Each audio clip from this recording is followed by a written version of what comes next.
Hello guys, স্বাগতম মায়াদি ওয়ার্ল্ডে। আবারও একটি রহস্যময় ভিডিও নিয়ে চলে এলাম সাউথ কোরিয়া, যেটা কিনা বিখ্যাত কে পপের জন্য।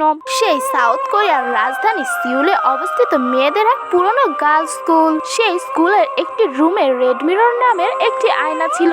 শোনা যায় রাতে একা যদি আয়নার সামনে তাকিয়ে নিজের নাম 3বার বলা হয়, আয়নায় নিজের মৃত আত্মা দেখা যায়। সেই গার্লস স্কুলের 3জন মেয়ে যারা কিনা এটা নিয়ে হাসি ঠাট্টা করে, এর পরপরই তারা মানসিকভাবে অসুস্থ হয়ে পড়ে। শুধু এটাই নয়, দক্ষিণ কোরিয়া সিউলের পাশে এক পুরনো এলাকার যেখানে কিনা একটি পুরনো মেয়ের বোর্ডিং স্কুল ছিল, যা আজ 20 বছর ধরে বন্ধ। এই স্কুলে ছিল একটি বিশাল রুম, যেখানে ছিল একটি রক্তবর্ণ আয়না, যাকে সবাই ডাকতো রেড মিরর নামে। ছাত্রদের মধ্যে একটি গুজব ছিল, যদি তুমি রাত 3টায় আয়নার সামনে দাঁড়িয়ে 3বার নিজের নাম বলো, তাহলে আয়নায় তোমার ভবিষ্যৎ দেখা যাবে অথবা তোমার মৃত্যু। এক রাতে এক মেয়ের নাম ছিল জিহাইউন।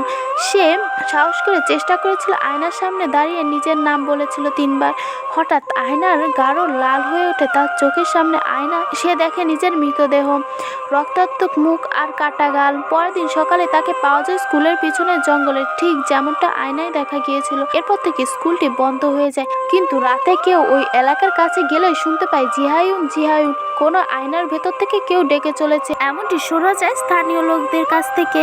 আর এরকম ইন্টারেস্টিং ভিডিও পেতে অবশ্যই সাবস্ক্রাইব করুন মায়াদি ওয়ার্ল্ডকে।